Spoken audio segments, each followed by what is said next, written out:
Jonbenet Ramsey murder case. As you may know, her mother, Patsy Ramsey, died not long ago of ovarian cancer after those years of suspicion. And while most of us turned our attention to other things, it seemed that some law enforcement officials changed their view of this case and wanted the media to know their belief that the real killer was still on the loose. Hard to believe it's been 10 years since 6-year-old Jonbenet Ramsey with the magical smile became a national obsession. December 26, 1996, found strangled at her home. The physical evidence baffling. A ransom note with handwriting that was not matched to anyone. An open window in the basement. An intruder might have entered. DNA from an unknown source on the little girl's underwear. The mystery lives on, and it's because it is a classic whodunit. From the beginning, police focused their investigation on Jonbenet's parents, John and Patsy. And from the beginning, the Ramseys maintained it was horrifying to think they would ever hurt their daughter.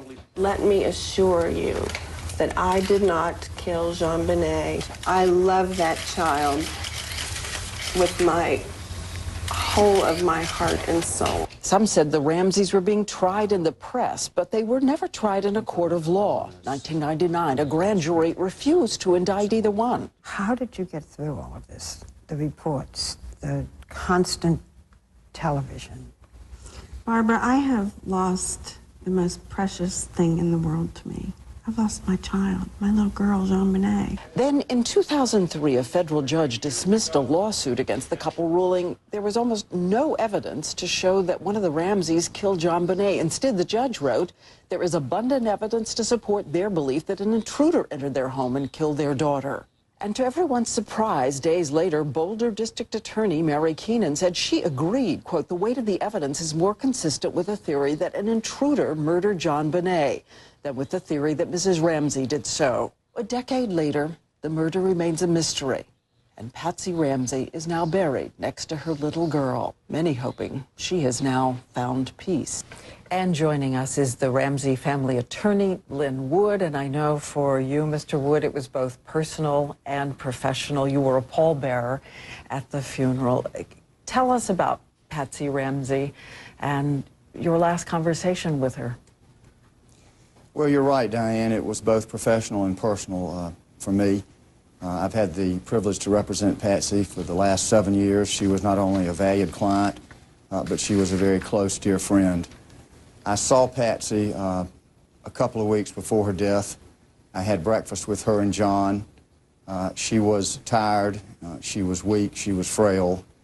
John talked at that time about options for treatment, but I had a real sense that Patsy knew that after 13 years she was going to lose the battle that she had fought against the vicious disease of ovarian cancer.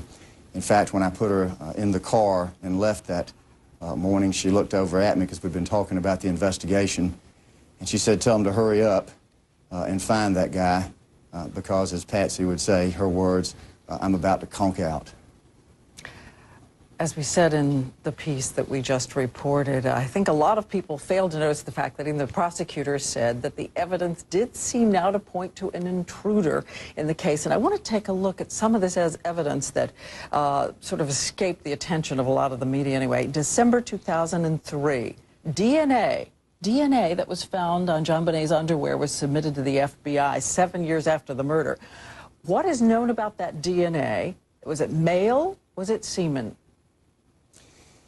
What is known is that the DNA is, in fact, that of a male. It's what would be referred to as foreign DNA, that is to say, it's not Ramsey DNA, and it was of sufficient quality to finally be placed through the efforts of Mary Lacey, the Boulder District Attorney in charge of the investigation, to be placed in 2003 into the FBI National Database. It was found in 2 spots of blood in the crotch area of Jonbenet's underwear, and it is most likely saliva. Saliva. But the database has shown nothing yet. Are they still checking, or is that done? It's constantly being updated as new DNA is placed into the system. Unfortunately, there's a backlog, literally could be in the number of hundreds of thousands of DNA specimens that have not yet been put into that database.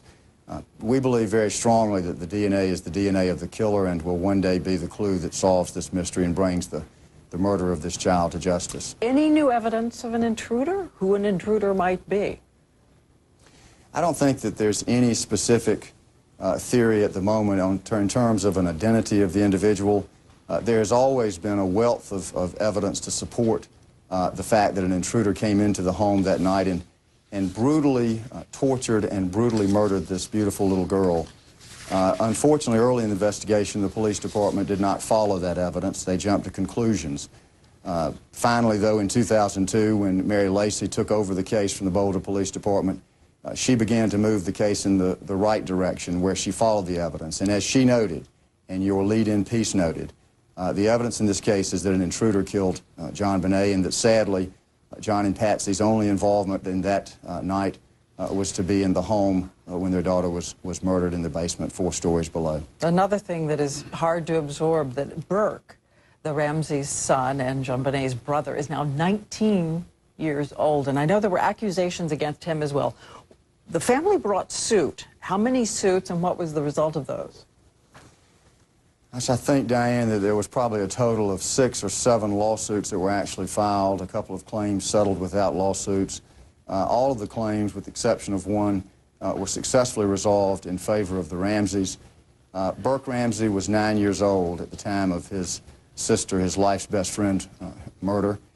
He was publicly exonerated in 1999 by the Boulder District Attorney and the Boulder Police Department that he was not even a possible suspect.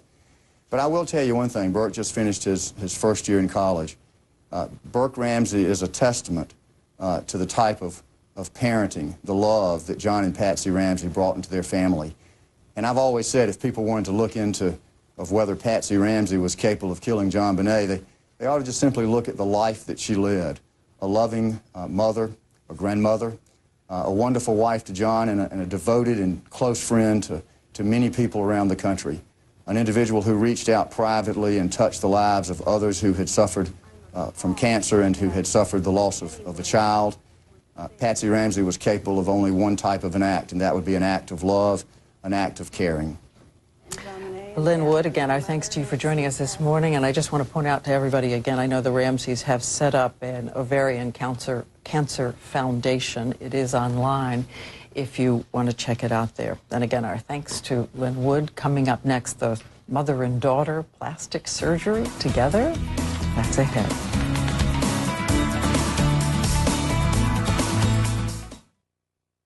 Attention diet drinkers. This is wheatgrass. It's healthy, but it tastes like grass.